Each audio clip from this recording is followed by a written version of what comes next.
وهو شهر رمضان الذي أنزلت فيه القرآن. اعوذ باللہ من الشیطان الرجیم، بسم اللہ الرحمن الرحیم، الحمد للہ رب العالمین وصلی اللہ علی محمد وآلہ الطاہرین۔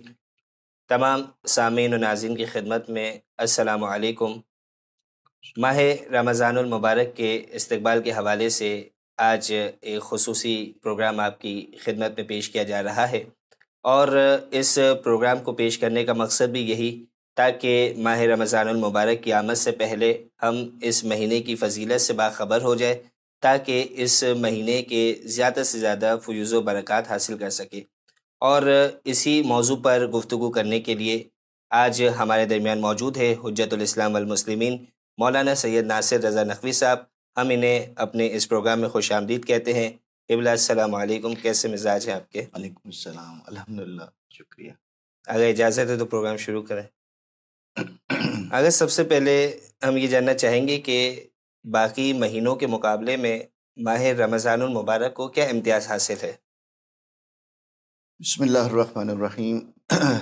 ماہ مبارک رمضان، پروردگار عالم نے اس کے لیے ایک خاص اہتمام کیا، اور خود قرآن کے اندر جو رمضان سے متعلق آیت ہے، اس میں بھی اگر آپ دیکھیں تو تمام انسانوں کو مخاطب کیا جا رہا ہے کہ قد یا ایھا الذین آمنوا کتب علیکم الصیام، کہ یہ رمضان کے روزے تم پہ فرض کیے گئے ہیں۔ اچھا، یہ اتنی فضیلت والے دن ہیں رمضان کے مہینہ کہ پروردگار عالم نے اس کے بعد یہ کہا کہ کما کتب علی الذین من قبلکم، تم سے پہلے والی بھی امت کے اوپر روزوں کو فرض کیا گیا تھا۔ بے شک۔ اور قرآن جو ہے وہ اجمال ہے، تفصیل جو ہے وہ رسول اور آل رسول بیان کرتے ہیں۔ ماشاء اللہ۔ تو رمضان یعنی ماہ مبارک رمضان کی اتنی فضیلت ہے کہ معصومین کے کلام میں یہ آیا ہے کہ رمضان کے بارے میں یہ نہیں کہو کہ رمضان آیا رمضان چلا گیا۔ صادق علیہ محمد امام جعفر صادق علیہ السلام کی حدیث ہے کہ یہ نہیں کہو کہ لا تقل جاء رمضان و ذهب رمضان، یہ نہیں کہو کہ رمضان آیا رمضان چلا گیا، بلکہ کہو کہ شہر رمضان، یعنی ماہ مبارک رمضان آیا اور ماہ مبارک رمضان گیا۔ بے شک۔ تو خالی رمضان کے بارے میں معصوم کے اس کلام سے ہی اندازہ ہو جاتا ہے کہ رمضان کی فضیلت کیا ہے، کہ خالی رمضان کو استعمال نہیں کرو، اس کے ساتھ القاب لگاؤ، ماہ مبارک رمضان۔ اس کے علاوہ جو ہے اگر آپ خطبہ شعبانیہ کہ جس کو اللہ کے رسول صلی اللہ علیہ وآلہ وسلم نے ماہ شعبان کے آخری جمعے کے دن نقل کیا، بیان کیا، یہ خطبہ جو ہے وہ امام رضا علیہ الصلوۃ والسلام سے ہم تک پہنچا ہے، اور انہوں نے اپنے آباء و اجداد سے نقل کیا۔ اس خطبے کو خطبہ رمضانیہ کہنا چاہیے تھا کیونکہ رمضان سے متعلق ہے، لیکن شعبانیہ اس لیے کہا جاتا ہے کیونکہ شعبان کے آخر میں بیان ہوا، بے شک۔ تو اس لیے خطبہ شعبانیہ کہا جاتا ہے۔ رمضان کی فضیلت کے اعتبار سے اگر آپ اس خطبے کو، میں ہر سال رمضان سے پہلے جو پروگرام ہوتے ہیں ان میں بھی یہی پڑھتا ہوں، اور رمضان کے شروع کی پروگراموں میں بھی کوشش یہ کرتا ہوں کہ اپنے سامعین کو، سننے والوں کو اس بات پر آمادہ کروں کہ رمضان سے پہلے یا رمضان کے شروع میں یا رمضان کے درمیان میں خطبہ شعبانیہ کو ایک مرتبہ پڑھ لیا جائے، تاکہ آپ کو اندازہ ہو جائے کہ اس مہینے کی فضیلت کیا ہے۔ کہ ابھی آپ کے سامنے جب میں اس کو شروع کے چند جملے پڑھوں گا تو اللہ کے رسول صلی اللہ علیہ وآلہ وسلم نے اس خطبے کو جب شروع کیا تو 14 یا 15 خصوصیات بیان کی، یعنی فضیلت بیان کی اس ماہ مبارک رمضان کی۔ سبحان اللہ۔ کہ شروع کر رہے ہیں اللہ کے رسول خطبہ اور کہہ رہے ہیں کہ ایھا الناس انہ قد اقبل الیکم شہر اللہ، کہ اے انسانوں تمہارے پاس اللہ کا مہینہ آ رہا ہے، شہر اللہ۔ تو پہلی فضیلت تو اس مبارک رمضان کی یہ ہے کہ اللہ کا مہینہ ہے۔ 12 کے 12 مہینے اللہ کے ہیں، لیکن اس مہینے کو خود اللہ سبحانہ و تعالیٰ نے اپنا مہینہ کہا ہے۔ اللہ کے رسول کہہ رہے ہیں کہ شہر اللہ، اللہ کا مہینہ تمہارے پاس آ رہا ہے،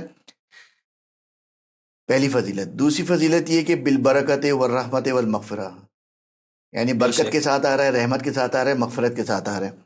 اس کے بعد جو ہے وہ فرما رہے ہیں اللہ کے رسول کہ شہر ہوا عند اللہ افضل الشہور، سارے مہینوں میں یہ مہینہ جو ہے وہ بہترین فضیلت رکھنے والا ہے، اللہ نے اس کو خاص فضیلت دی ہے۔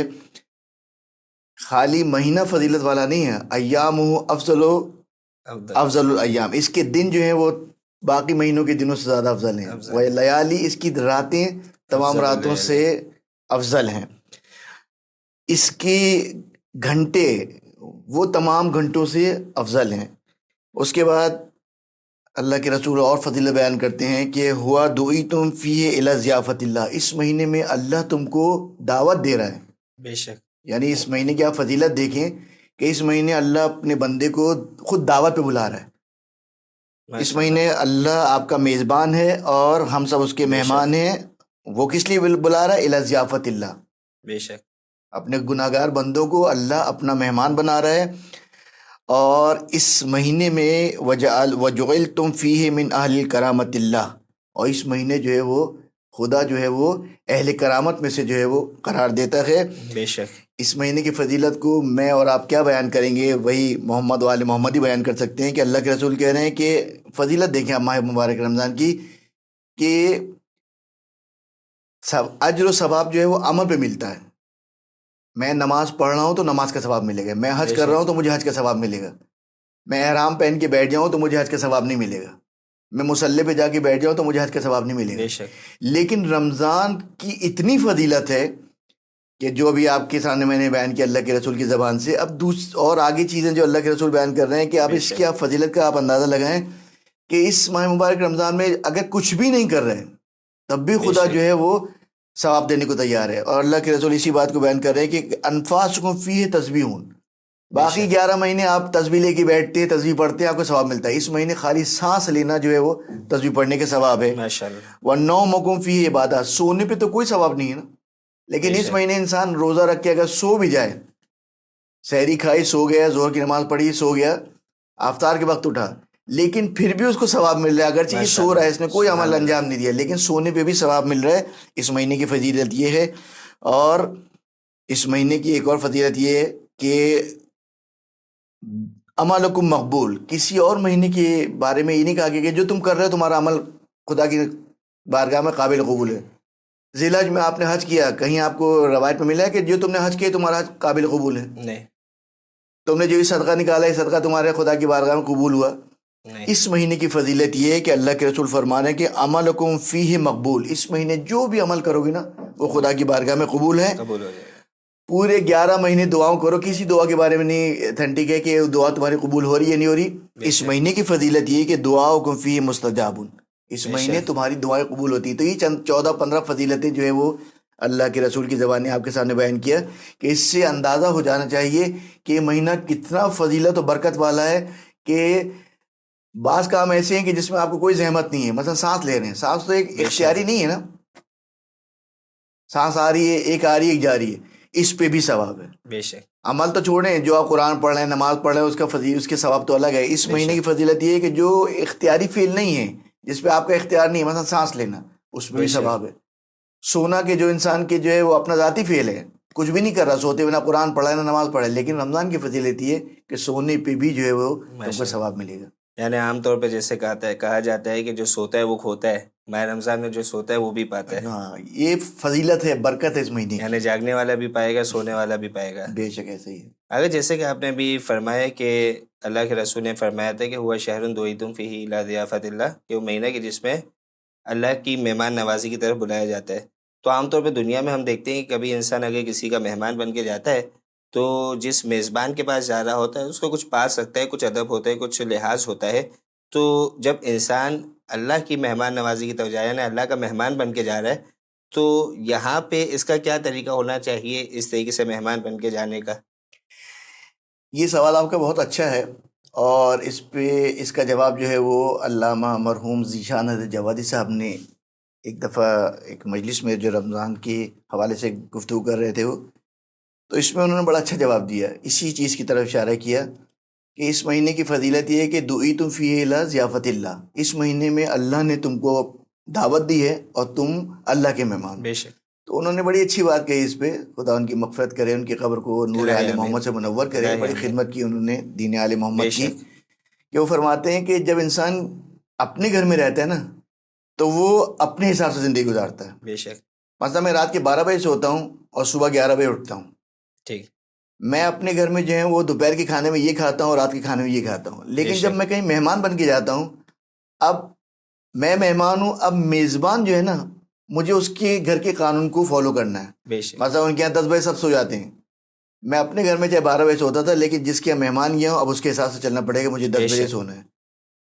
اپنے گھر میں 11 بجے اٹھ کے ناشتہ کرتا تھا، وہاں پہ جو ہے وہ مثلا 9 بجے اٹھا جاتا ہے، تو میں 9 بجے اٹھوں گا. بے شک، تو یہ جو اس مہینے کے لیے کہا گیا ہے کہ تم اللہ کے مہمان ہو، تو اللہ کی مہمانی میں جب آؤ گے تو جو اللہ کہے گا وہ کرنا ہے، بے پھر اس شک، میں اپنی مرضی سے نہیں چلنا. کہ جس کی مثال آپ دیکھ لیں کہ ایام ماہ مبارک رمضان کے روزوں کے جو احکام ہیں کہ فجر سے پہلے آپ کو روزہ بند کرنا ہے، بے شک، مغرب کی اذان پہ آپ کو روزہ کھولنا ہے. بے شک، اب آپ اللہ کے مہمان ہیں، اب آپ یہ نہیں کہہ سکتے نہیں میں تو جو ہے نا صبح 6 بجے روزہ بند کروں گا اور جو ہے وہ 4 بجے کھول لوں گا. نہیں، دوئی تم فیل ہے ضیافت اللہ. اب تم اللہ کے مہمان ہو. جب دنیا میں آپ کسی کے مہمان بن جائیں تو اس کے قانون کو فالو کرتے ہیں، بے شک. تو بطریق اولا اللہ خالق کائنات ہے اور ہم اس کے مہمان ہیں. اب ماہ مبارک رمضان میں وہ جو کہے گا ہم کو اس کے حساب سے چلنا ہے. اگر اسی سے متصل اگر سوال کیا جائے کہ اس مہینے میں ایک مومن کا، ایک مسلمان کا برنامہ کیا ہونا چاہیے، کیا شیڈول ہونا چاہیے، خود کو کیسے پریپیئر کرے اس مہینے کے لیے؟ دیکھیں، رمضان کا فلسفہ جو قرآن نے بیان کیا کہ یا ایھا الذین آمنوا کتب علیکم الصیام کما کتب علی الذین من قبلکم لعلکم تتقون، لعلکم تتقون. تو روزے کا فلسفہ تو یہ ہے کہ خدا چاہتا ہے کہ تم متقی بن جاؤ. اور چونکہ عبادت جو ہے پروردگار عالم کی خالی نماز، روزہ، حج، زکوٰۃ نہیں ہے، بے شک، کیونکہ حقوق اللہ بھی ہیں. جو بھی انسان دنیا میں آتا ہے وہ 2 حق اپنی گردن پہ لے کے آتا ہے. حقوق اللہ، اللہ کے حقوق، یعنی واجبات اور محرمات سے بچنا، واجبات کو انجام دینا، محرمات سے بچنا، یہ اللہ کا حق ہے جو ہم ہر بے شخص شک، کی گردن پر ہے. اس کے علاوہ انسانوں کے حقوق اس کی گردن پر ہوتے ہیں. بے شک، کسی کا بیٹا ہے، کسی کا بھائی ہے، کسی کا باپ ہے، کسی کا دوست ہے. تو شریعت نے خالی نماز روزہ نہیں بلکہ اس کی طرف بھی توجہ مبذول کرائی ہے. اور رمضان کے مہینے میں خصوصیت کے ساتھ اس شعبان کے خطبے کے اندر آپ کو جو ہے وہ اس طرح کے جو ہے وہ احکام نظر آئیں گے کہ اس مہینے میں جو ہے تم کو جو ہے وہ کس طرح سے جو ہے وہ زندگی گزارنی ہے.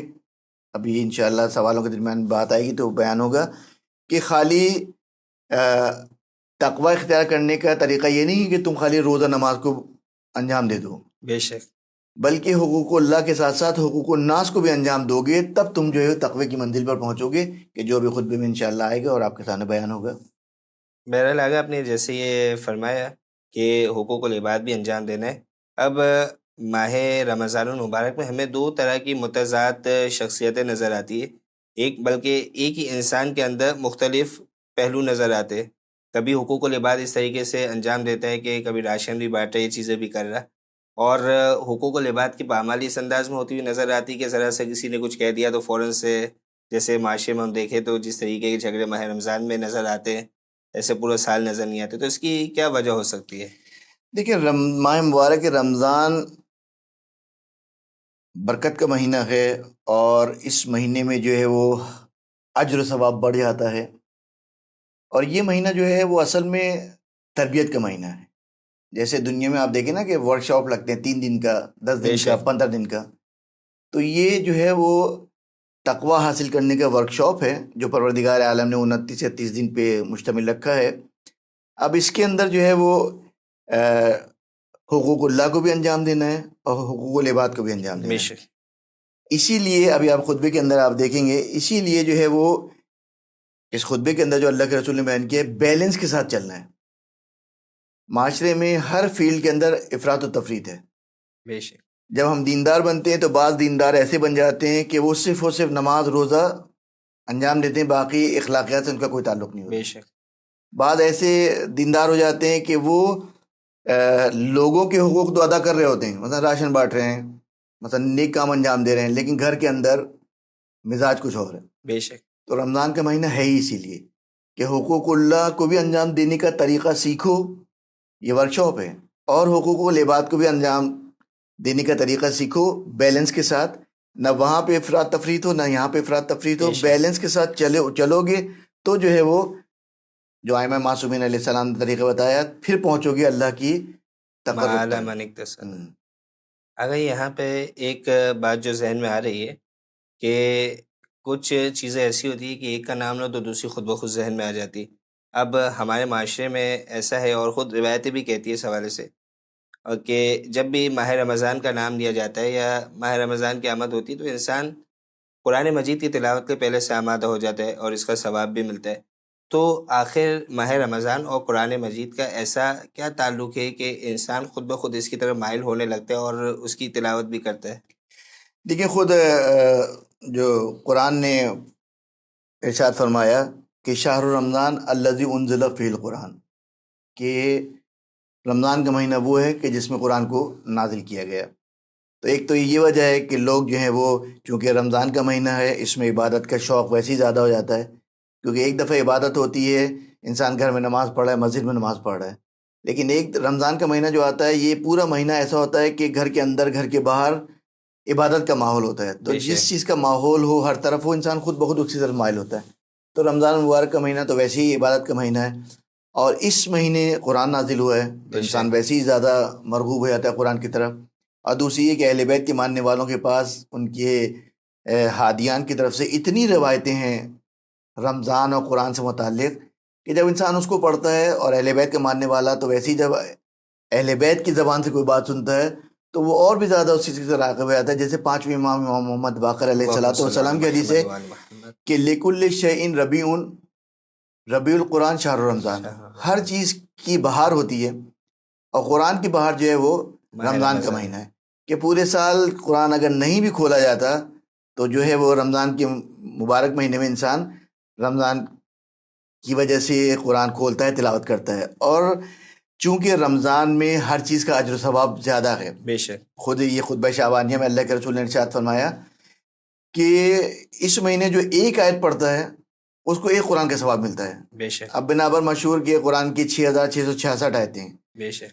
اب آپ سال رمضان کے علاوہ اگر مہینے میں قرآن ختم کرتے ہیں تو آپ کو 6666 آیت ختم کرنے کا ثواب مل رہا ہے. بے شک. لیکن یہاں پہ جب آپ رمضان کے مہینے میں پڑھتے ہیں تو انسان ویسے ہی فطری طور پہ جو ہے وہ زیادہ منافع حاصل کرنا چاہتا ہے. تو جب وہ دیکھتا ہے کہ ایک آیت کے اوپر جو ہے پورے قرآن کا ثواب مل رہا ہے تو زندگی میں وہ اگر ہر مہینے قرآن ختم کرے گا تو شاید رمضان میں جو قرآن کا ثواب ہے وہ پوری زندگی حاصل نہیں کر پائے گا، کیونکہ ہر آیت پہ جو ہے وہ ایک قرآن کا ثواب مل رہا ہے. تو یعنی رمضان کے مہینے میں ایک قرآن ختم کرنا، کہ جیسے پہلے ہمارا رسم و رواج تھی ہمارے یہاں، اور یہ بات مشہور بھی ہے کہ لوگ کہتے ہیں کہ رمضان میں قرآن شروع کرو تو رمضان میں ختم کرو. شرعاً تو واجب نہیں ہے بے شک. کہ رمضان میں اگر قرآن شروع کیا تو رمضان میں ختم کریں، لیکن ہمارے بزرگوں کا یہ طریقہ اچھا تھا، جو اچھی چیزیں تھیں انہوں نے رائج کی ہوئی تھی، آہستہ آہستہ ختم ہوتی جا رہی ہیں. کہ وہ بچوں کو تاکید یہی کرتے تھے کہ رمضان میں شروع کیا تو رمضان میں ختم کرو. کیوں؟ اس لیے کہ ان کے پاس ذہن میں یہ روایت تھی، یہ عالم مولانا سے سنا ہوا تھا، تو وہ چاہتے تھے کہ ان کے بچے جو ہیں وہ رمضان میں قرآن ختم کریں تاکہ ہر آیت کے عوض میں جو ہے ان کو یہ قرآن کا ثواب ملے. تو اگر عام طور پہ جب انسان قرآن مجید کی تلاوت کرتا ہے خصوصاً ماہ رمضان میں بھی، تو یہ تلاوت کا طریقہ کیا ہونا چاہیے؟ یعنی فقط آیات کی تلاوت کر لے یا ترجمے کی طرف بھی نگاہ ہو؟ جیسے عام طور پہ معاشرے میں آج کل یہ بات بھی لوگوں کے ذہنوں میں ڈالی جا رہی ہے کہ تلاوت کو ذرا سا کم کرو، ترجمے کی طرف زیادہ فوکس کرو. تو ایک جو حقیقی مومن ہے، مسلمان ہے، اس کا طریقہ کار کیا ہونا چاہیے اس حوالے سے؟ دیکھیں قرآن کی تلاوت کے بارے میں خود قرآن کرے کہ فقرؤ ما تیسر من القرآن، بے شک. مشقت میں اپنے آپ کو نہیں ڈالو. جی نہیں چاہ رہا لیکن پڑھ رہے ہیں، نہیں، جتنا ہمت ہے حوصلہ ہے اس کے حساب سے قرآن پڑھو. یہ بہت اچھی بات ہے کہ اگر کوئی جو ہے قرآن کو ترجمے کے ساتھ پڑھ رہا ہے، تفسیر دیکھ رہا ہے، بہت اچھی بات ہے. لیکن اگر کوئی تفسیر نہیں دیکھ رہا یا ترجمہ نہیں دیکھ رہا تو آیا قرآن پڑھنے کا اس کو ثواب مل رہا ہی نہیں مل رہا. ہمارے پاس جو تعلیمات اہل بیت ہے اس میں تو یہی بیان ہوا ہے کہ قرآن پڑھنے کا ہی ثواب ہے. قرآن پڑھنے کی بات تو چھوڑیں، آپ قرآن کو دیکھنا ثواب ہے، قرآن کو سننا ثواب ہے. تو چاہے آپ تفسیر پڑھیں نہ پڑھیں، چاہے ترجمہ پڑھیں نہ پڑھیں، اور یہ کہہ کے کنڈیم کر دینا کہ بغیر ترجمے کے پڑھنے کا کوئی فائدہ نہیں، قرآن میں تدبر ہونا چاہیے. تدبر ہونا چاہیے، بہت اچھی بات ہے. لیکن ابتدائی سٹیج میں اگر کوئی شخص یہ چاہے کہ میں فوراً جو ہے تدبر کی منزل تک پہنچ جاؤں تو یہ شیطان کا بہکاوا ہے. بے شک. اگر بچہ چلنا سیکھے اور یہ سوچے کہ میں پہلے دن سے جو ہے وہ دوڑنا شروع کر دوں اور ریس جیت جاؤں تو ایسا نہیں ہوتا. اس کو دوڑنے کی لیول تک آنے کے لیے جسمانی طور پہ مضبوط ہونا چاہیے. تو اسی طرح قرآن میں اگر کوئی تدبر کرنا چاہتا ہے پہلے وہ قرآن پڑھنا تو سیکھے، بے شک. پہلے قرآن کی تلاوت تو کرے.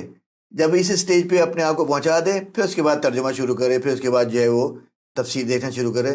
لیکن اگر ترجمہ اور تفسیر نہیں دیکھ پا رہا تب بھی یہ کہہ کے قرآن کی تلاوت نہ کرے کہ میں ترجمہ تو نہیں دیکھ رہا، مجھے تو کچھ سمجھ میں نہیں آ رہا، یہ تو عربی میں ہے. قرآن کی خود اپنی برکت ہے. جس بے گھر شک میں قرآن پڑھا جاتا ہے اس گھر میں خدا رحمتیں نازل کرتا ہے.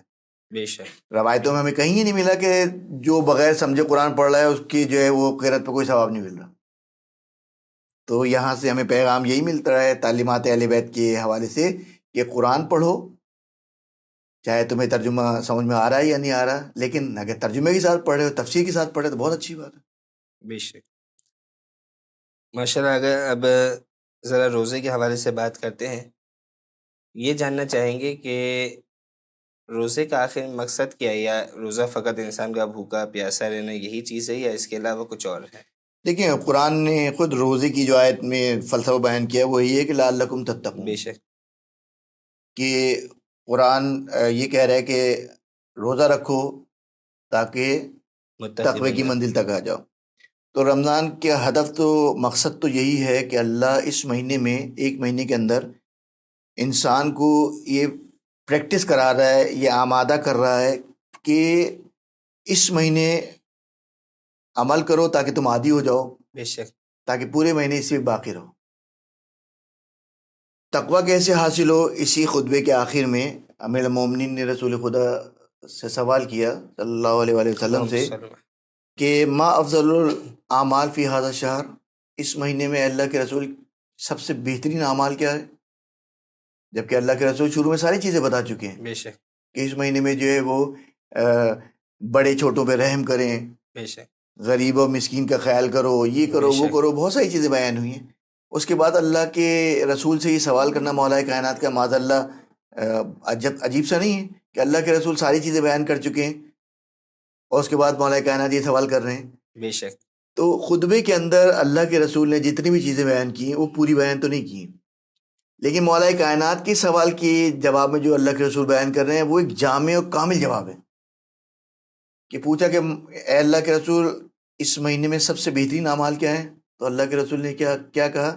الورع عن محارم اللہ. الورع عن محارم اللہ، کہ اس مہینے کا بہترین عمل یہ ہے کہ معصیت خدا سے جو ہے انسان اپنے آپ کو بچائے. تو جب بے ایک شک. انسان 30 دن اپنے آپ کو خدا کی معصیت سے بچائے گا، بھوک لگ رہی ہے، کھانے کا جی چاہ رہا ہے، لیکن روزے کی حالت میں کھانا نہیں کھاؤ، اب انسان اپنے آپ کو حکم خدا پہ پابند ہونے کا عادی بنا رہا ہے.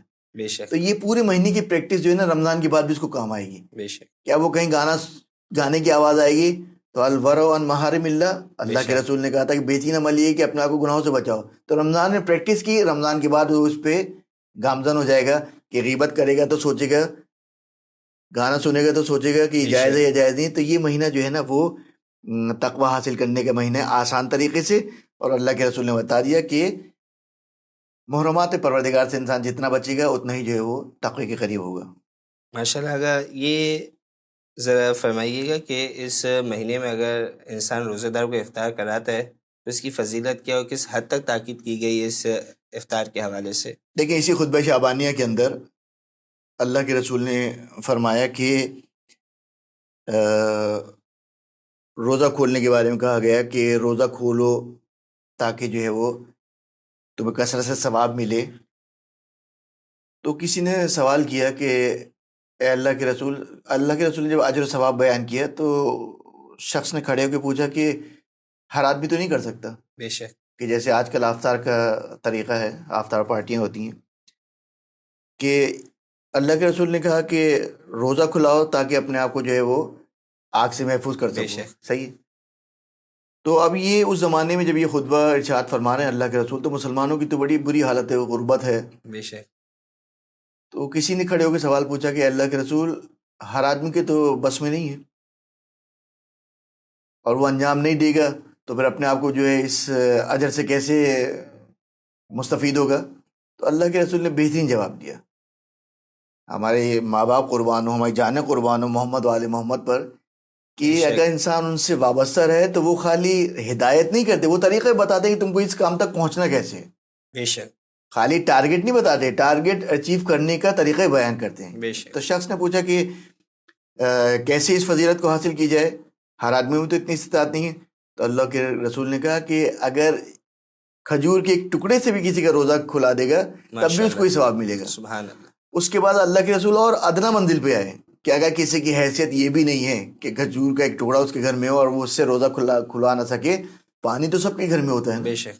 تو اللہ کے رسول نے کہا کہ اگر پانی کے ایک گلاس سے بھی روزہ کھلا دیتا ہے تو اس کو یہ فضیلت مل جاتی ہے. تو آج ہمارے یہاں جو افطار پارٹیوں کا رواج ہے اچھی بات ہے, ہونا چاہیے, لیکن پھر وہی بات کہ ہم نیکی کرنے چلتے ہیں لیکن جو ہے وہ تعلیمات اہل بیت کو چھوڑ دیتے ہیں, پھر جو ہے وہ گمراہی کی طرف چلے جاتے ہیں. روزہ کھولنا اور کھلوانے کا بڑا ثواب ہے, لیکن کمپٹیشن جو اب شروع ہو گیا ہے نا, بے شک, یہ شریعت میں جائز نہیں کہ انسان جو ہے وہ روزہ کھلا رہا ہے اس لیے تاکہ لوگوں کے اوپر اپنی حیثیت جتا سکے کہ دیکھو میں کتنا پیسے والا ہوں یا میں کتنا مہمان نوازی کرنے والا ہوں. اگر یہ شو آف کے لیے کر رہا ہے تو اس کو کوئی نیکی نہیں ملے گی. بے شک.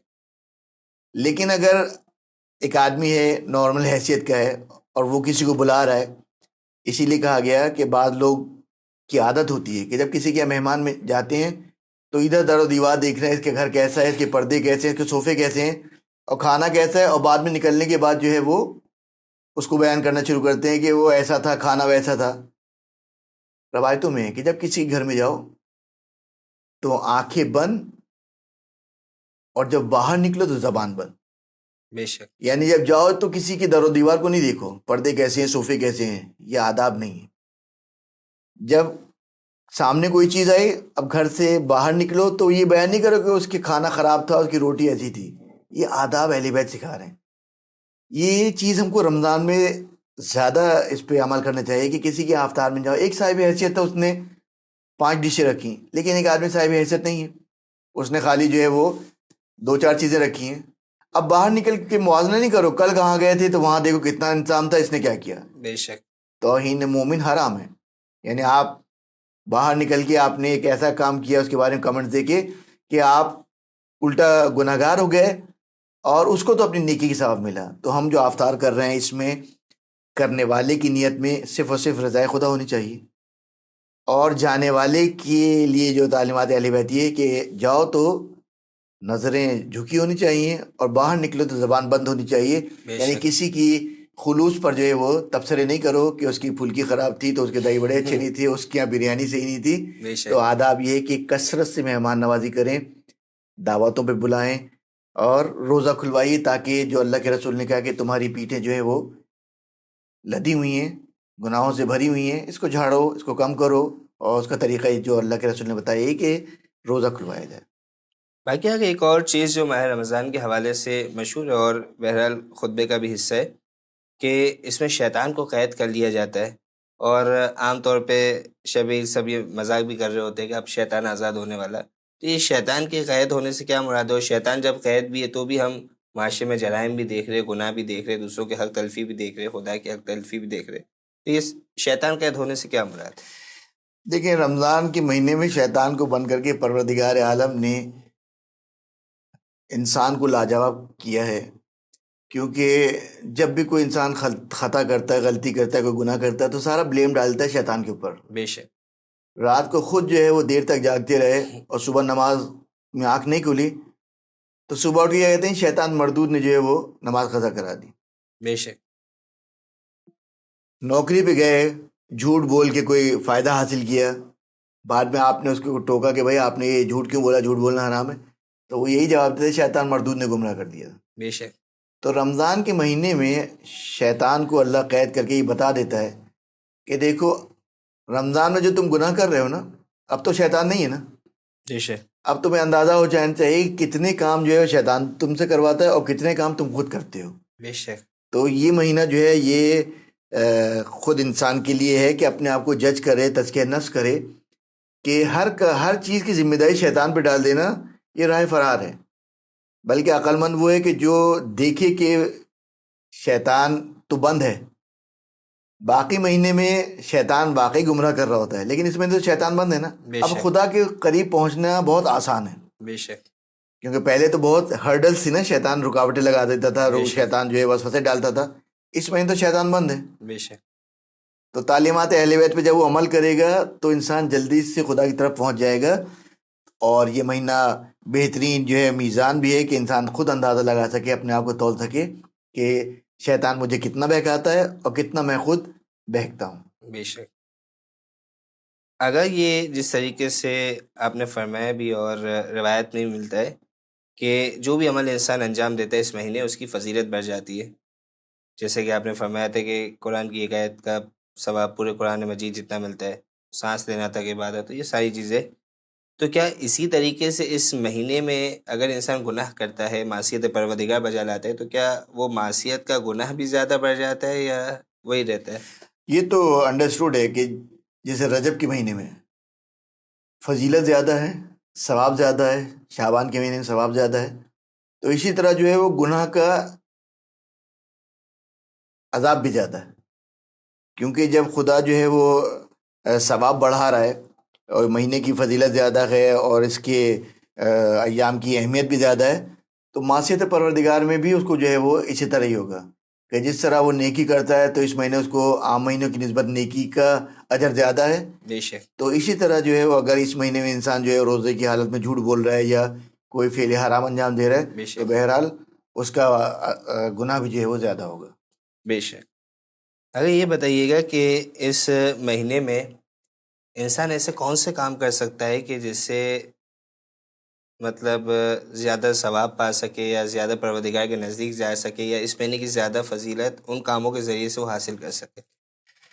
دیکھیں ایک ایک کام کو اگر ہم لوگ گننا شروع کریں گے تو وہ تو بہت زیادہ لمبی فہرست ہو جائے گی۔ بے شک مولا کائنات کو جو اللہ کے رسول نے جواب دیا وہی اصل میں پوری باتوں کا خلاصہ ہے بے شک کہ یہ مہینہ جو ہے وہ خوشنودی پروردگار اللہ کا مہینہ ہے نا، شہر بے اللہ، شک تو اس مہینے جو ہے وہ انسان وہ کام کرے کہ جو باعث خوشنودی ہو۔ بے شک اب خوشنودی کا باعث جو ہے وہ عبادت بھی ہے، نماز پڑھو، روزہ رکھو، قرآن پڑھو، یہ خوشنودی کا باعث ہے۔ اس کے علاوہ جو خطبے کے اندر جو ہمیں چیز ملتی ہے کہ ایک طرف تو اللہ کے رسول نے عبادت کی طرف بتایا اور دوسری طرف جو ہے وہ انسانیت کے حوالے سے گفتگو کی ہے کہ اپنے چھوٹوں پہ رحم کرو، اپنے بڑوں کا احترام کرو، بے شک روزہ کھلاؤ، تو یہ خود وہ اعمال ہیں، دو چار مثالیں اللہ کے رسول نے دی، اس کے علاوہ باقی وہ ہے۔ خلاصہ یہی ہے کہ ہر وہ کام کے جو تقرب الہی خوشنودی کے سبب بنے بے اس کو اس شک مہینے کریں، اور جو چیز جو ہے وہ غضب خدا کا سبب بنتا ہے اس کو چھوڑیں، بے شک تو انسان رمضان کے فائدے کو زیادہ سے زیادہ حاصل کر سکتا ہے، اور جب پورے مہینے اس کام کو انجام دے گا تو خود بخود لامحالہ عادی ہو جائے گا۔ بے شک اگر وہ اس مہینے غصہ برداشت کرنے کی بڑی فضیلت ہے، جب انسان خالی پیٹ ہوتا ہے تو زیادہ غصہ آتا ہے اس کو، آپ دیکھیں رمضان میں جھگڑے زیادہ ہوتے جی ہیں، بے شک سڑک پہ جو ہے وہ گاڑی سے گاڑی ٹکرا گئی تو جو ہے وہ فوراً جو ہے وہ جھگڑے شروع ہو جاتے ہیں، گھر کے اندر کھانے میں نمک تیز ہو جائے تو میاں بیوی میں جھگڑا شروع ہو جاتا ہے۔ تو اللہ کے رسول نے خاص اس مہینے میں کہا کہ اپنے غصے کو ختم کرو، بے شک کیونکہ گمراہی کا سبب اور انسان جو ہے وہ بہت زیادہ جو دین سے نکل جاتا ہے، اس کی وجہ یہ ہوتی ہے کہ جب غصے میں انسان آتا ہے شیطان حاوی ہو جاتا ہے، بے شک تو اس مہینے میں غصہ کنٹرول کرنے کے لیے کہا گیا، اور یہی وہ چیز ہے کہ جو انسان کچھ بھی نہ کرے اگر خالی غصے پہ کنٹرول کر لے، خوشنودی خدا کی خاطر جو ہے وہ فعل کو انجام دے، غضب خدا سے بچنے کے لیے جو ہے وہ حرام کام کو ترک کرے، تو یہ خود جو ہے وہ ذریعہ بن جائے گا کہ انسان جو ہے وہ رمضان کی بھی فضیلت کو حاصل کرے گا، اور رمضان کے بعد بھی انشاءاللہ اسی عادت پہ باقی رہے گا تو خدا کی ہدایت یافتہ بندگان میں شامل ہوگا انشاءاللہ۔ ماشاء اللہ قبلہ بڑی بہترین گفتگو رہی، لیکن یہ گفتگو اسی طریقے سے جاری رہ سکتی کیونکہ ماہ رمضان اور روزے کے حوالے سے اگر انسان گفتگو کرے تو یہ سلسلہ چلتے رہتا ہے۔ اس انداز میں ہمارے سامنے روایت وغیرہ موجود ہے، لیکن چونکہ وقت میں گنجائش بھی نہیں، تو بس پروگرام کے بالکل آخر میں ہم چاہیں گے کہ قبلہ سامعین و ناظرین کی خدمت میں کچھ نصیحت اور اس مہینے میں کیا کرنا چاہیے کیا نہیں کرنا چاہیے، کس طریقے سے ایک پیغام اس مہینے کے حوالے سے فرما دیں۔ دیکھیے ہماری کیا حیثیت کہ ہم کوئی نصیحت کریں، نصیحت تو جو محمد و آل محمد علیہ السلام نے بیان کی ہیں انہی کو ہم بیان کرتے ہیں، کہ میں ہمیشہ اپنے سامعین اور ناظرین کو یہ توصیہ کرتا ہوں کہ جب انسان کو کسی چیز کی اہمیت کے بارے میں پتہ ہو تو وہ اس کی قدر کرتا ہے۔ بے شک مثلا اگر آپ بچے کو ہیرا دے دیں تو اس کو نہ ہیرے کے بارے کی اہمیت کا اندازہ نہ کوئلے کی، بے وہ شک اسی طرح سے جو ہے کوئلہ اور ہیرا کو ٹکرا رہا ہوگا، بے شک کیونکہ اس کو پتہ نہیں ہے۔ لیکن اگر جو ہے وہ جوہری آ جائے تو وہ فوراً بچے کے ہاتھ سے ہیرا لے لے گا کہ اتنی قیمتی چیزیں ٹوٹ نہ جائیں۔ بے شک مثالیں تو بہت ہیں، لیکن بس یہی ایک مثال کافی ہے کہ انسان کو اگر رمضان کے فیوز اور برکات کے بارے میں پتہ چل جائے کہ کتنا بہترین مہینہ ہے، تو انسان بہترین طریقے سے اس کو سیلیبریٹ کرے گا۔ بے شک اس رمضان کے آنے کے لیے آپ آئمہ کی سیرت دیکھیں کہ آئمہ باقاعدہ اس کا انتظار کرتے تھے بے کہ شک ماہ مبارک کب شروع ہوگا۔ صحیفہ سجادیہ میں آپ روایت دعا ہے کہ ودا کی دعا، کہ جب رمضان ختم ہونے والا ہوتا تھا تو چوتھے امام وہ دعا پڑھتے تھے۔ بے شک اس دعا میں آپ دیکھیں کس طرح امام علیہ السلام جو ہے ودا کریں، ایسا لگ رہا ہے جیسے کوئی مہمان آ کے کسی محبت کرنے والے کو انسان جدا کرتا ہے، انسان گریہ کرتا ہے، اس کو یاد کرتا ہے۔ تو اس سے آپ اندازہ لگائیں کہ ایک مہینہ کتنا بابرکت ہے کہ بے آئمہ اس شک کی آمد کا انتظار کرتے تھے اور اس کے جانے پہ غمزدہ ہوتے تھے۔ باقاعدہ سلام پیش کرتے ہیں۔ ہاں، تو اس کا بہترین طریقہ یہ ہے کہ میں ہمیشہ اپنے سامعین کو کہتا ہوں کہ رمضان شروع ہونے سے پہلے ہر مومن کو چاہیے، اخلاقاً اس کے لیے ضروری ہے کہ خطبہ شعبانیہ کو حرفاً پڑھے، بے شک اور کوشش یہ کرے کہ رمضان میں بھی ایک دو دفعہ اس کو پڑھ لے، بے شک تاکہ جو ہے وہ اس کو اندازہ ہو جائے کہ اس مہینے میں کتنی برکات اور فیوزات حاصل ہو سکتی تھیں اور وہ حاصل کر سکتا تھا۔ رمضان گزرنے کے بعد اس کو پتہ چلے گا، اگر اس نے خطبہ نہیں پڑھا تو پتہ چلے گا کہ کتنی چیزیں ایسی تھیں جو میں آسانی سے لے سکتا تھا، نہیں لے بے شک پایا۔